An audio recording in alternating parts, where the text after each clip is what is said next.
Hello, everybody, and welcome to our final wrap-up session of the American Heart Association's Scientific Sessions 2020. My name is Mitch Elkind, and I have the privilege of serving as the president of the American Heart Association this year. I'm also really fortunate to be joined today by Dr. Don Lloyd-Jones, who is the chair of sessions, as well as Manesh Patel, vice chair of scientific sessions this year. And we have two additional discussants joining us today, Tracy Wang from Duke University and Eldrin Lewis from Stanford University. And we're looking forward to a really nice discussion of all the tremendous science and trials and other results that have been presented here at Scientific Sessions. So I think, Eldrin, I'm going to turn it over to you first to talk to us a little bit about some of the interesting results around heart failure that occurred at the meeting this week. Eldrin?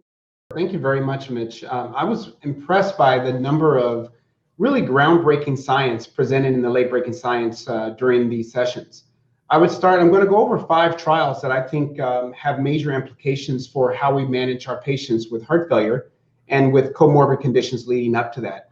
I'll start with Galactic-HF. This was a study presented by John Teerlink on the first day of sessions, which looked at a novel agent, omecamtiv mecarbil, which is a selective cardiac myosin activator.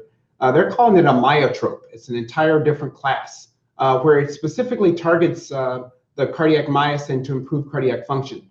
The reason this is important is when we really look at drugs that target the myocardium directly, in general, they've been associated with worse outcomes. They looked at patients who were quite ill, N-terminal proBNPs are greater than 400, or if they had AFib, it was greater than 1200. They had New York Heart Class 2 through 4 with an EF of less than or equal to 35%. And the primary composite was the time to first heart failure event or cardiovascular death, with a variety of secondary endpoints as well. Over a median follow-up of about 22 months, they did demonstrate that they hit their primary composite endpoint of time to first heart failure event or cardiovascular death. There was an 8% risk reduction in this combination. It had a p-value of 0.025. Now, if you look at the first heart failure event by itself, it was a 0.93 with a p-value of 0.06. And if you look at cardiovascular death, there was no impact. You did have a small improvement in quality of life managed by the KCCQ, but it did not meet their pre-specified clinical significance. So in totality, this is I would consider a base hit. You know, there was some improvement. If you look at the cardiovascular mortality, there was not a benefit. And if you look at the primary outcome, it really looks like the ejection fraction was less than the patients with EFs less than the median, which was about 28%, actually did better with a hazard ratio of 0.84. So this may be a target for sicker populations with a lower ejection fraction and potentially more symptomatic heart failure. The other trial that was presented on that day was the AFFIRM-AHF trial, and this was a continuation of the ferric carboxymaltose, so basically iron treatment in patients with heart failure. So they looked at patients who were symptomatic, and they were randomized to placebo versus ferric carboxymaltose and started in the hospital. If you look at the actual primary endpoint, you could see that in the modified intention to treat, it was not statistically significant, but we know that COVID-19 actually had influences. So a priori, they did an analysis before they actually unblinded, where they censored the follow-up at the time of the first COVID-19 case that was known in each country. And when they did that, actually, it certainly reduced the numbers a little bit, and the p-value was significant. So the way they portrayed this, both in the presentation and in the presentation and publication, they basically suggested that this was a study that hit its primary endpoint. And it definitely improves quality of life as well. I think we have to really think critically as we look at these studies in the now COVID era, because it definitely influences these outcomes. The other thing that I would suggest is that if you look at the subgroups, it was interesting that there was a sex difference, even though the p-value just for interaction just missed statistical significance. And there was also a significant difference in age favoring patients who were younger. So these things need further elucidation.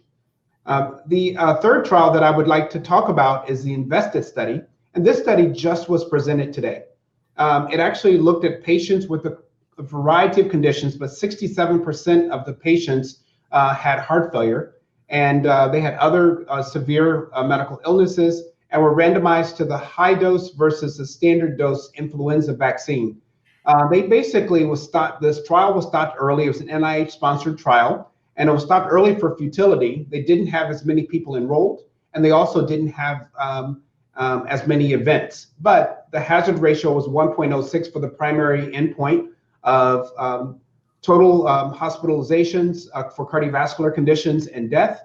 And if you look at pretty much all of the secondaries, they all kind of were in that same kind of area.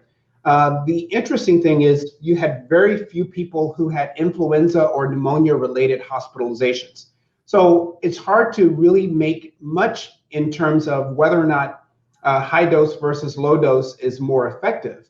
I think what you have to kind of conclude is it's really important to give the influenza vaccine because these patients are sick. They had a lot of hospitalizations, but if you look at influenza-related hospitalizations, they're actually quite low to negligible in both arms. And then I'll end with two studies that looked specifically at the fourth branch of how we manage heart failure. So when we think of heart failure, you have, of course, the pillars are ACE inhibitors, ARBs, ARNIs, beta blockers, mineralocorticoid receptor antagonists, and I think you have to add a fourth pillar is SGLT2 inhibitors. So this actually just solidifies this class as a pillar potentially in heart failure.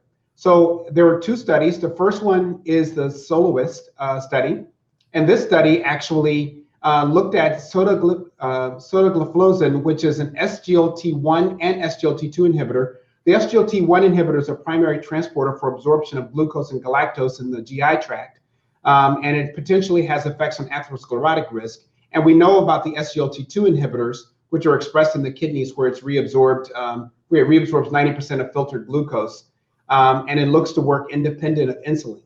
If you look at the SOLOIST WHF trial, these patients were admitted with signs and symptoms of heart failure, treated with IV diuretics. They had a BNP of greater than 450 or in-terminal pro-BNP of greater than 600, and they did have type 2 diabetes.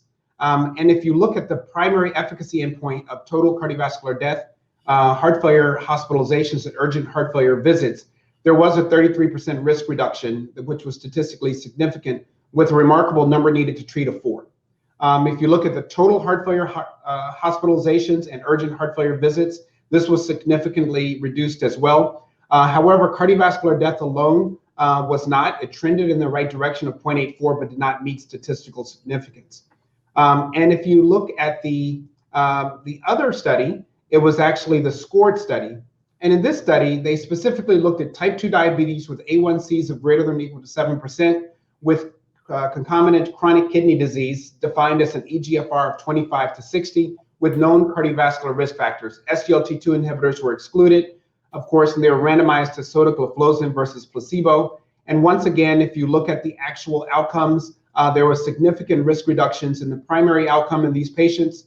And also, if you look at the total hospitalizations, these patients did well as well. And so I think the addition of the SOLOIST WHF to our understanding is that these were started in the setting of an acute decompensated heart failure patient, and that we know that this is different. So as we continue to try to add to the SGLT2 study story, we need to understand exactly how all of these drugs fit together. So I would say in conclusion that the SOLOIST WHF and the SCORED study would suggest that you can start SGLT2 inhibitors in acute decompensated heart failure and in patients with more severe chronic kidney disease, even though I would emphasize that in the SOLOIST WHF, you excluded people with an eGFR of less than 30.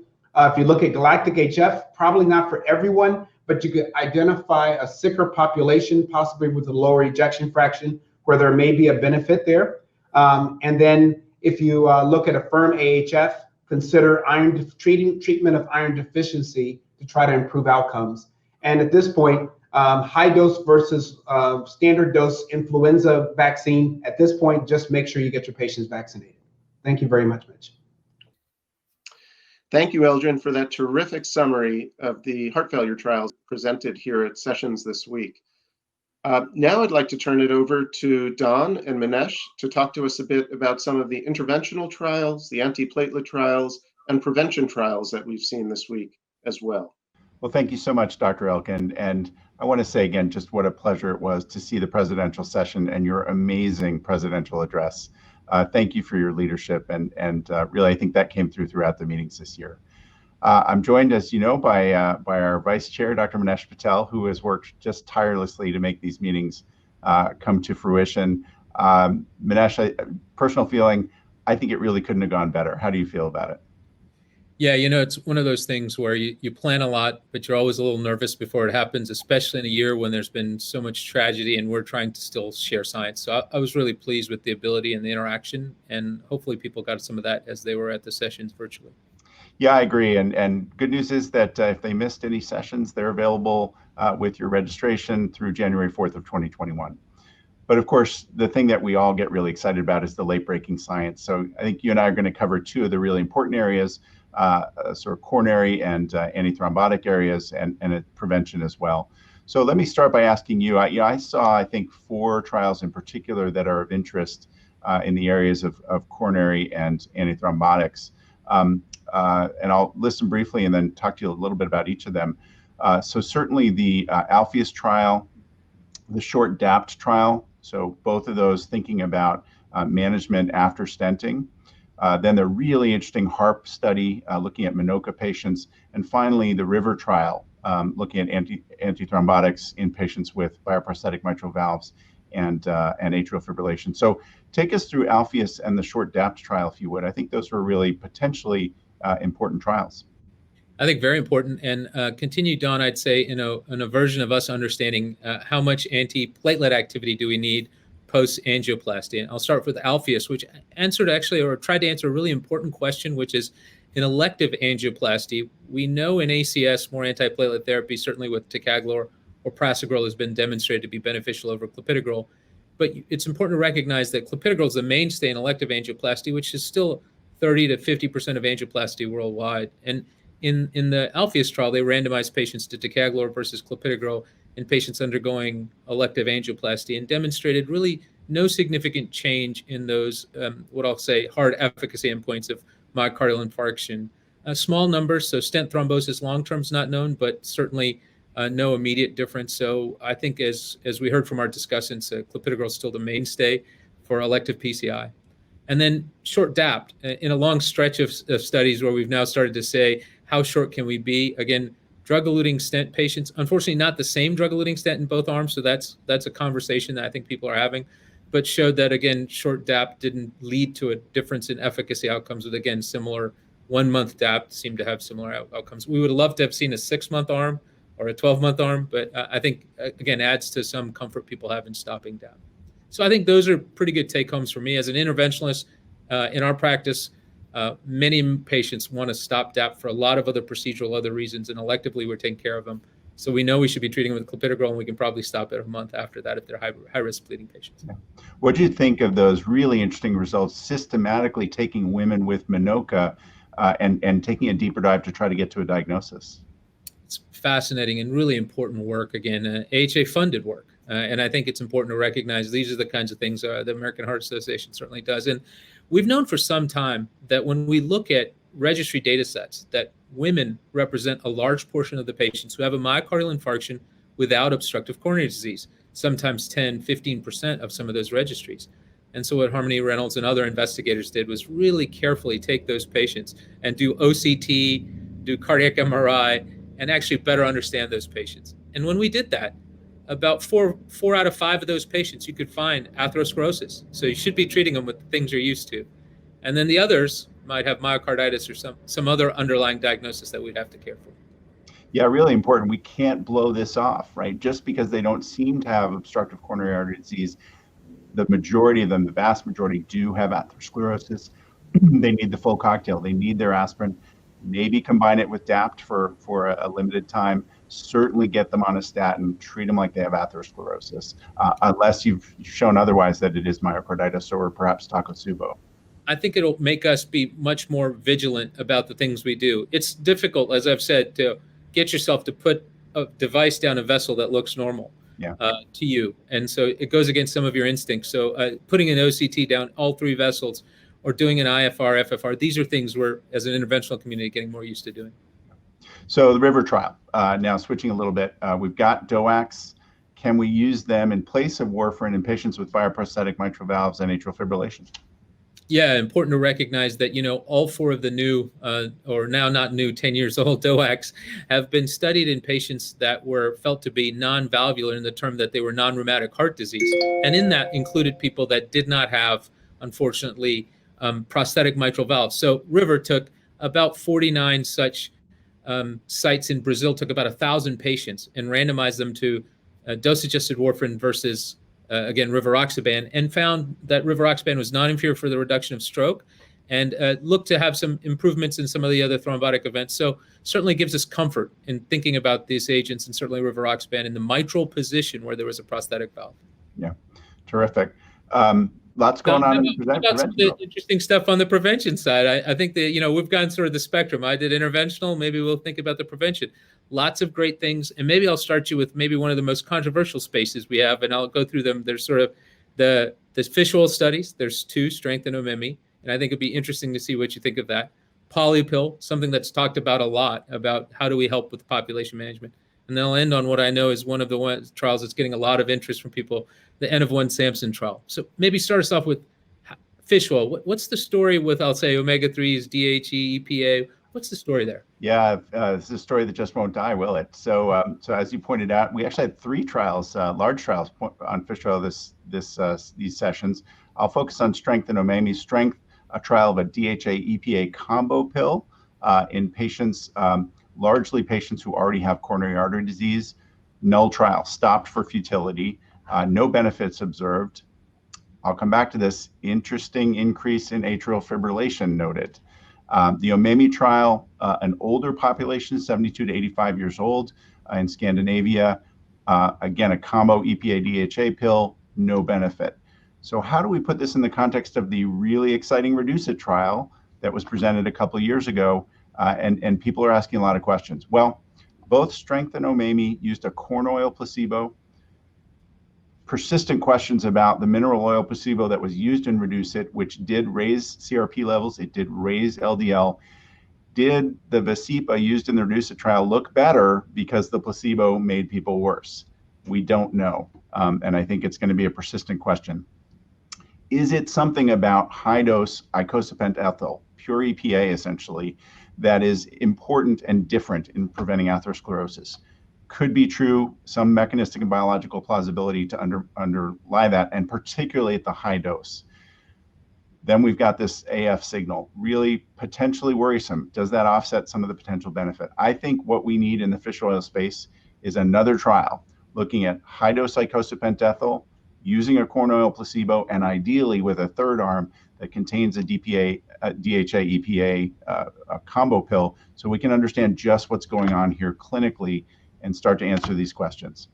Yeah, I certainly think, I'll have to say, just as the trials come out, our thinking does evolve some. There are other data in this space too, as others have highlighted, but I think at this point, you've nicely highlighted how there's a risk now that we're seeing consistently, and some concerns about the examples of what I'll say are the comparators. So another study would be beneficial to help clarify this. Yeah, and on the AFib front, at this meeting, the Vital Rhythm trial presented a lower dose EPA-DHA combo pill and showed no benefit in primary prevention of atrial fibrillation with or without vitamin D. So, there's a lot going on in the AFib space. We need to understand more about it, but I think clinicians shouldn't just be blowing this off. It's potentially a real trade-off. Yeah, for sure. Well, let's move to the polypill. We've heard a lot about it. People have said, what's in the polypill? Why are we not using it in the United States? A variety of other things. What do you think about the results that I think are important presented at this meeting with the cardiovascular outcomes from the polypill, both cardiovascular and others? Yeah, the TIPS-3 trial presented by Dr. Youssef and his group, really the first large multinational international outcomes trial with polypill strategy. This particular polypill, and remember, not all polypills are the same. This particular one had 4 drugs: a beta blocker, a thiazide diuretic, an ACE inhibitor, and a statin. In that setting, they showed statistically significant benefit in reducing cardiovascular events, largely in populations from middle income countries, notably, I would say. Just a handful of patients from the 5,700 from Canada, the rest largely from middle income countries. So benefit to the polypill overall, yes, compared with placebo. Part 2 of this trial, adding aspirin to the polypill. The aspirin alone did not provide benefit, but when you provided the aspirin plus the polypill, compared to the double placebo, 31% relative risk reduction in events. So why aspirin? Well, I think the aspirin here in this setting of middle income countries where it's being started at the same time as the blood pressure and cholesterol reduction, there's room for the aspirin to actually add a little bit of benefit. And it was kind of what you would expect, a 14% relative risk reduction on top. But I think when you do this in a setting where patients are already engaged, their blood pressure and cholesterol are already well controlled, as we've seen in some of the more recent studies like ASPREE and ARRIVE and so forth, probably not much room for aspirin to add benefit there. So different contexts. Overall, I think polypill, an exciting strategy, thinking about more population-based prevention. Again, particularly in lower resource environments, it might be especially useful.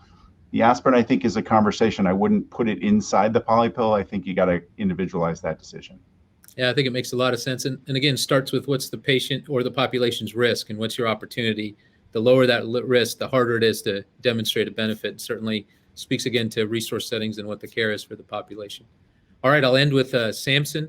I can tell you during the meeting, after the meeting, many people have been excited about it because we all deal with patients that are unfortunately unable to tolerate statins. So maybe you talk us through the little trial that could, if you will, the 60-patient trial.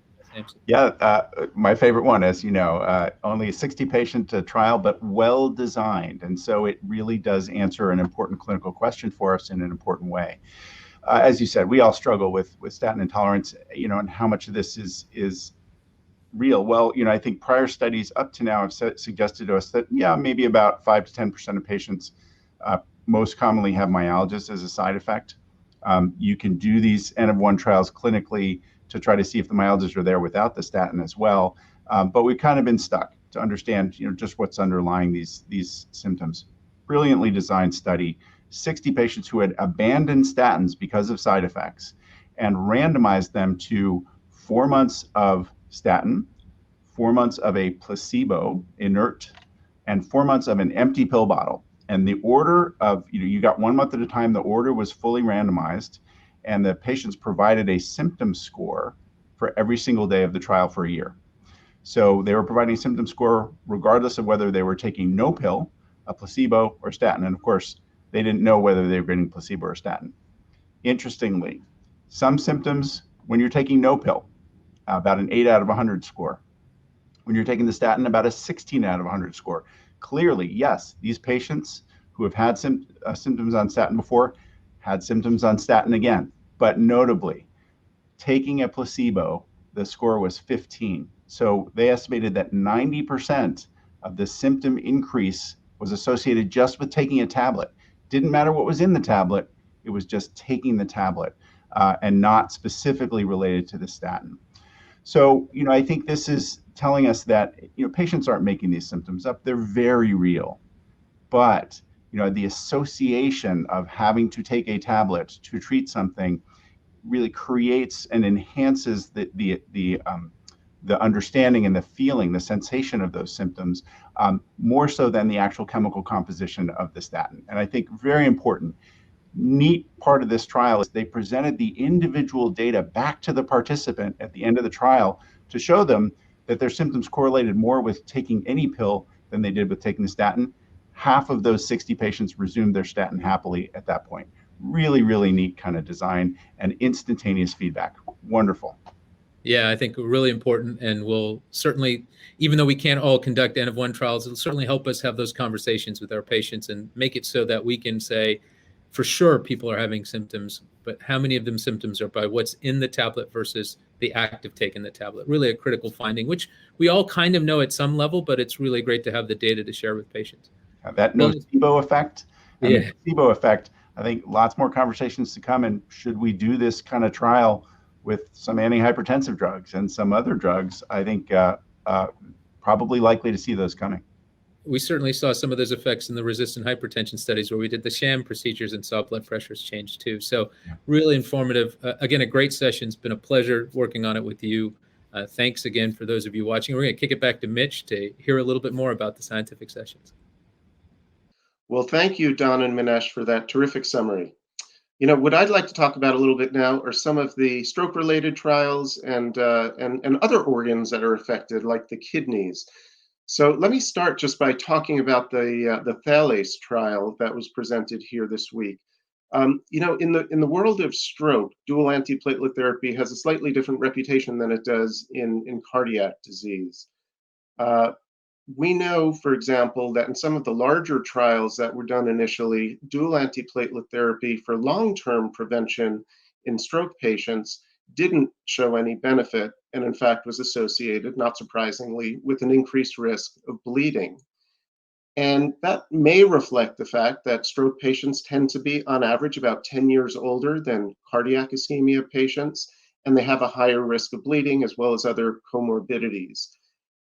So there's always been this question about using dual antiplatelets. But what we have seen is that in the short term after a stroke or TIA, that there does seem to be some benefit to dual antiplatelets. In other words, in that high risk immediate period after the initial event. And so some previous trials have suggested a benefit to aspirin plus clopidogrel compared to aspirin alone in that patient population, in other words, short term after an event.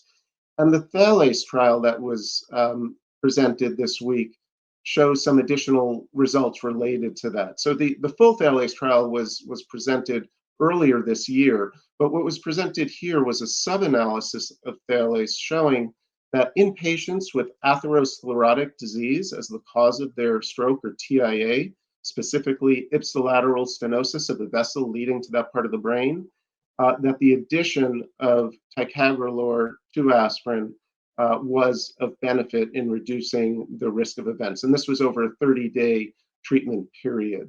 And so, and the benefit was much greater in those with atherosclerotic disease than in those without. So this adds to the information about the role of antiplatelet therapy for patients with stroke who happen to have atherosclerosis as the cause of their event. And I think of it as kind of a form of precision medicine. Stroke is much more heterogeneous than cardiac ischemic disease. We have many different causes. And so we need to really evaluate the patient to see what the underlying mechanism of the stroke is. And if it's atherosclerosis, there may in fact be an even stronger role for dual antiplatelets, particularly in the short term. So terrific study, and we're very excited to see those results. There was also a very exciting session here on screening for atrial fibrillation. In a nutshell, I would say that the studies that were presented suggested that with screening, with monitoring, long-term monitoring in patients, we can find more atrial fibrillation. But the question is, what do we do with that information? What are the clinical implications of that? And there, I think we definitely need some more research. So, for example, one of the trials that was presented, the VITAL AF study, suggested that a strategy of a single time point of screening for atrial fibrillation really didn't add much beyond usual care at an institution that's providing excellent usual care. So did not prove the benefit of routine, ordinary, single time point atrial fibrillation testing. In another study, the SEARCH AF study, investigators looked specifically at patients who had undergone heart surgery and looked for evidence of postoperative atrial fibrillation. using a monitoring strategy versus a usual care strategy.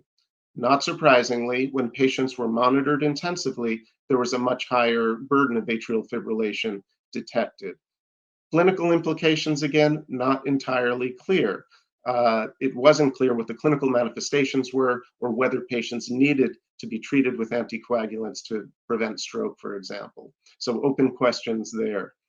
The third trial that was, or not really trial, the third study that was quite interesting was the mSToP study, which used an administrative or insurance database to look at the impact of 2 and 4 week monitoring strategies for atrial fibrillation versus matched controls, and showed that there was greater detection of atrial fibrillation with monitoring, and there were lower risks of clinical adverse outcome events as well. Not a randomized trial, though, so before we can say that this strategy, meets all the requirements that we would need to recommend this clinically and say have payers reimburse for the monitoring strategy, we need randomized trial data to prove that. So I think we're making progress in the area of monitoring and screening for atrial fibrillation, but to prove that it prevents stroke, we need a little bit more data. Now let's turn to a different organ, the kidney. So from the Fidelio DKD, diabetes and kidney disease investigators, we heard on Monday night about the benefits of a novel non-steroidal mineralocorticoid receptor antagonist, finerenone, in patients with diabetes and CKD. Now, these patients are at particularly high risk of vascular events. Diabetes increases risk, kidney disease does, and the combination has an even greater effect. Now, Fidelio showed that among these patients with diabetes and chronic kidney disease, half of whom also had cardiovascular disease, there was a significant reduction in risk of kidney failure, which was the primary outcome, as well as a composite outcome of other cardiovascular events.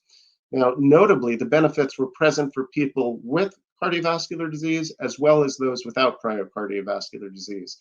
So this would seem to be a good agent for both primary and secondary prevention in diabetic kidney disease patients. The side effects, fortunately, including hyperkalemia, were modest. So now we have perhaps another agent in the armamentarium for diabetic patients with kidney disease as well. And I'm sure we'll be hearing more about this in the future also. So on the stroke kidney front, that's what we learned this week, some of the major results. At this point, I'd like to pass it along to Dr. Wang to talk to us a little bit about some of the technology developments and how those are influencing cardiovascular care as well. Tracy? Thanks, Mitch. And I'm going to talk a little bit about the last late-breaking session. And I am impressed and love it that the AHA brings the focus again back to the patient and focuses on the partnership between the patient and the clinician as they continue on their journey towards better health. The first trial I'm going to talk about is the Digital Care Transformation Program that was presented by Ben Serica from Harvard.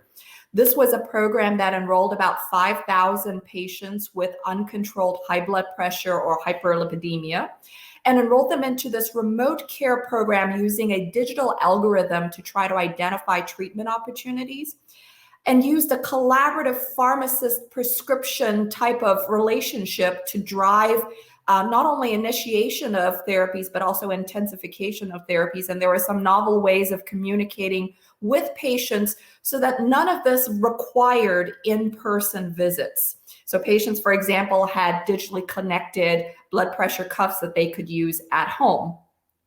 So this program is ongoing, but Ben presented the early results.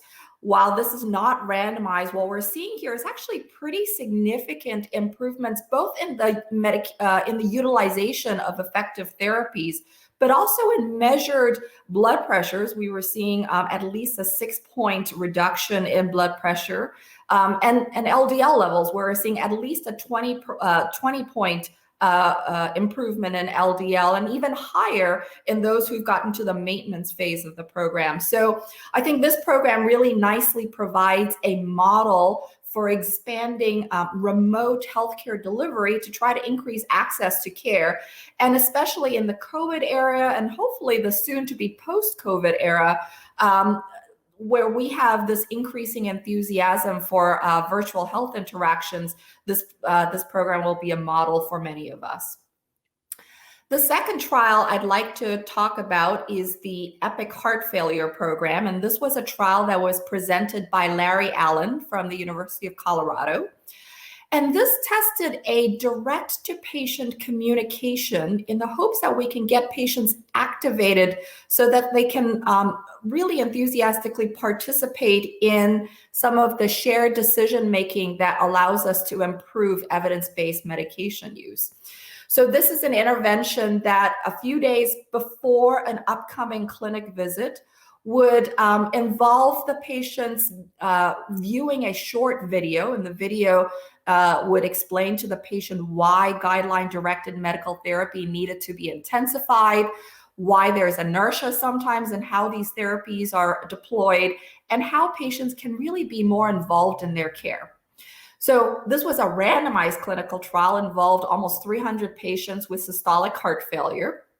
And the intervention did show improved guideline-directed medical therapy use. And in particular, it showed the up-titration of low-cost, evidence-based heart failure therapies. So really the workhorse therapies like beta blockers, for example. And it did so without incurring safety signals that might have resulted from overuse or over rapid intensification of therapies.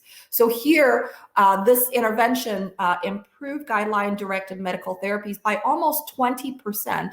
But I will still say there's room for improvement, because even in the intervention group at the end of the study, we were seeing a less than 50% optimization of guideline-directed medical therapy. So really positive results, but also telling us that we've still got room for improvement. And then the last trial I'll talk about is this interesting one called MyRoad. And this was a randomized trial involving about 1,000 patients who were recently hospitalized with heart failure. Now, we do a lot of teaching in the hospital, and I think this study is based on the hypothesis that patients can sometimes get overwhelmed in the hospital setting. And so they recorded a replayable audio message that the patient can refer to after they leave the hospital. And it teaches the patients about really fundamentals: diet, physical activity, medications, self-monitoring behaviors, and what to expect after they go home. So again, this was a randomized intervention, and the program found that the patients were using this, but it also found that it significantly reduced the likelihood in the next 45 days that the patient would either die or need to come back to the hospital or to the emergency room. So a pretty hard clinical outcome there as well. So I think when you take these three trials together, you'll find that there are many creative ways and innovative ways we can really enhance adherence to guidelines. We can really improve the clinician-patient partnership. There are ways, novel ways to share the workload here, so we can effectively incorporate our pharmacists as well as these digital channels to really help facilitate care. And really incorporate these virtual healthcare interventions to measurably improve health and avoid undesirable patient-centered outcomes like ER visits. One of the things I really love about this session is that it also tells us that we can rigorously study this. We've got a couple of RCTs today that really try to test these interventions out. And I really look forward to more of these innovative, rigorously designed studies that will test these types of innovations, and hopefully a little bit more in the future that tells us about the sustainability of employing these interventions. So great session, and that was the last session for the AHA. So I'm going to turn this last late-breaking session for the AHA. So I'm going to turn this back over to Mitch. Thank you, Tracy. That was terrific. And, I'm just thinking about all the different things that Eldrin and you and Donna Manesh have talked about. And I can, see that we've had presentations, first in class new drugs with new names like myotrope, omecamtiv mecarbil, terrific new development in science, studies that have kind of fine-tuned the management of heart failure with all the different medications that we now have available and learning how to use them more specifically, all the way through some of these neat high-tech or interesting technological ways to implement these treatments that we have. So really from the basic laboratory through clinical to the future of medicine and implementation of all the things we've learned. So I think this has been an unusual year in some ways, no question. 2020, it's been a tough one some ways, but this scientific sessions has been fantastic, phenomenal in terms of the kinds of science and things that we have been seeing here this week. So I just want to say thank you so much to Tracy, to Eldrin, and particularly to Manesh and Don for putting on this terrific meeting this week. And of course, to all of the AHA operations committee who put this meeting together in somewhat difficult circumstances. It was really a terrific meeting. To all our presenters who shared their science from all around the world with us, and similarly, all of our viewers and participants who checked in from all around the world in order to be part of the American Heart Association's Scientific Sessions 2020. Thank you all. We hope you have a great rest of your week. Happy holidays that are coming up. And please, everybody, keep safe.